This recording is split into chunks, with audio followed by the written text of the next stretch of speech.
target Castro. Some of the CIA's most bizarre attempts to kill the Cuban leader were dreamed up by the man whose granddaughter is now dating Poldark star. The assassination plot was the last word in Cold War deviousness. A hollowed-out paper-mate ballpoint pen contained a hypodermic syringe so fine that when it was poked into the skin of Fidel Castro, the communist dictator would feel only a slight nick, nothing worse than a scratch from an over-starched shirt, boasted the CIA techies. This would be enough though for the pen to deliver the poison, Black Leaf 40, a nicotine-based insecticide fatal to humans, it contained within.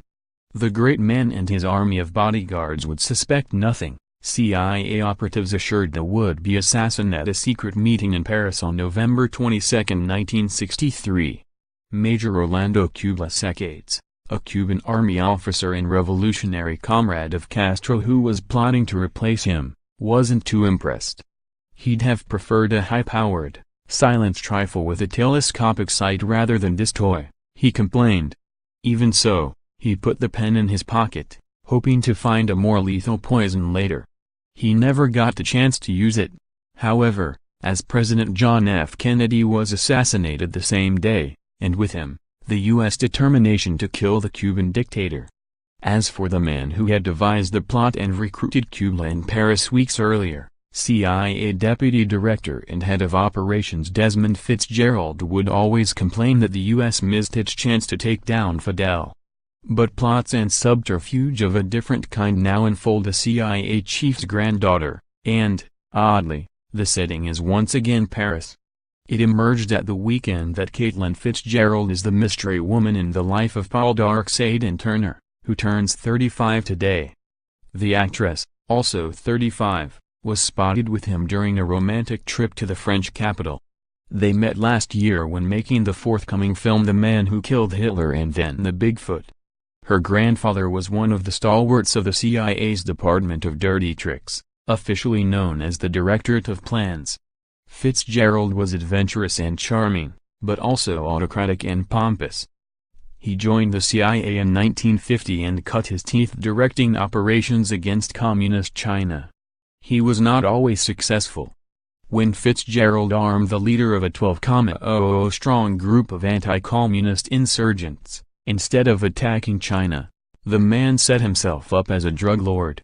Fitzgerald had more success in the Philippines, albeit by encouraging maverick U.S. Air Force Colonel Edward Lansdale, whose unscrupulous psychological warfare tricks included leaving corpses drained of blood to look like the victims of vampires.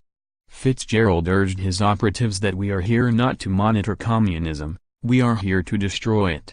One of his last acts in the Far East was to hatch a plan to biologically immobilize Indonesia's President Sukarno, a communist sympathizer. It was common knowledge that Sukarno had an insatiable sex drive and bedded a long string of air stewardesses. The CIA identified one of them and planned, through her, to infect Sukarno with venereal disease in 1959.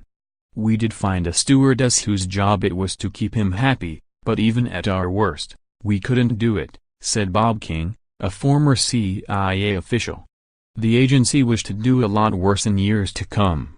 Fitzgerald took over CIA operations in 1963, 2 years after the fiasco of the Bay of Pigs, the U.S.-backed invasion of Cuba. President Kennedy was obsessed with unconventional warfare, once reflecting, "You always assume that the military and intelligence people have some secret skill not available to ordinary mortals." Events proved that was a mistaken assumption.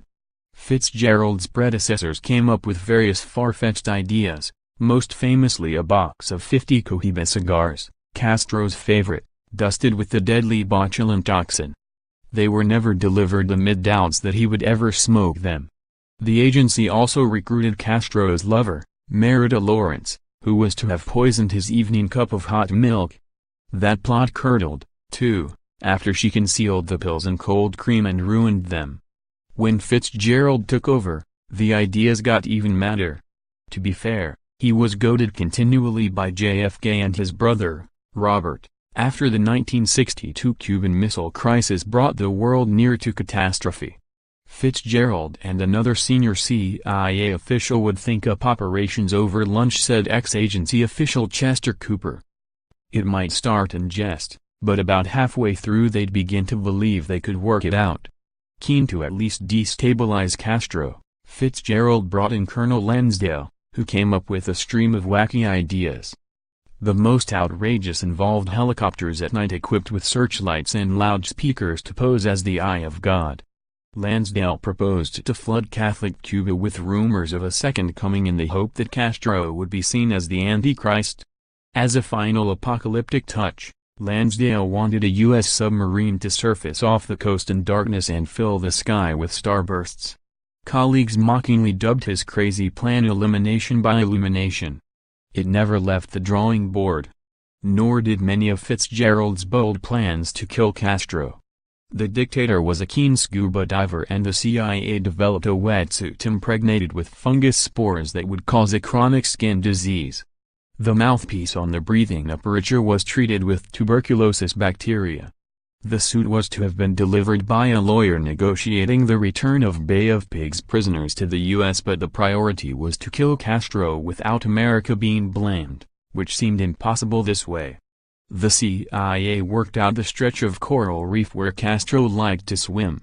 Fitzgerald devised a plan for a midget submarine to carry a bomb hidden inside a brightly colored seashell and plant it on the seabed in his path.